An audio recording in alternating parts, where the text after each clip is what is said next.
Bismillahirrahmanirrahim.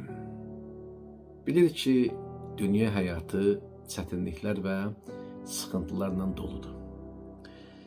Və bizim də imanımız bu çətinliklərin və sıxıntıların müqabilində üzə çıxacaq. Yəni bilinəcək ki, bizim imanımız var, yoxsa yoxdur. Bunun üçün nə etmək lazımdır? Səbirli olmaq lazımdır. Və mütləq həyatımızın hansısa bir dönəmində biz şiddətli imtahan olunacaq. Ola bilər ki, bu günlərim olmalı, sabah olacaq. Yəni buna hazır olmalıyıq.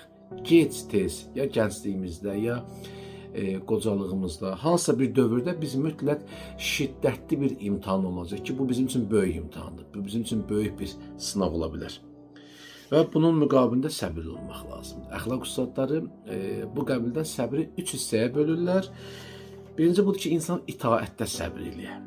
Yəni itaat yolundakı çətinliklər qarşısında insan dözümlülük göstərər.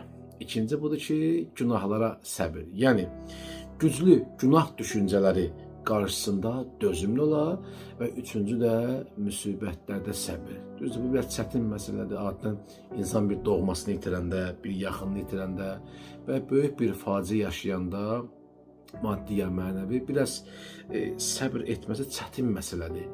Gərək bu anda çox hissə qapılmayaq, biraz çalışaq ki, özümüzü əl ala bilək, dözümlü olaq. Niyə? Allah bunun mükafatını veribdir. Bunun mükafatını veribdir. Məsəl üçün, Allah Quranda bir ayədə belə buyurur ki, səbir edənlərə saysız hesabsız mükafatlar veriləcək. Amma başqa bir dənə ayə var, o xüsusən adamı cəlb edir. Qəribə bir cazibəsi var həmin ayənin. Allah salam göndərir səbir eləyənlərə. Ayə bu cürdür. Səbr etdiyinizə görə sizə salam olsun. Əbədi qalacağınız olan eviniz nə gözəldir.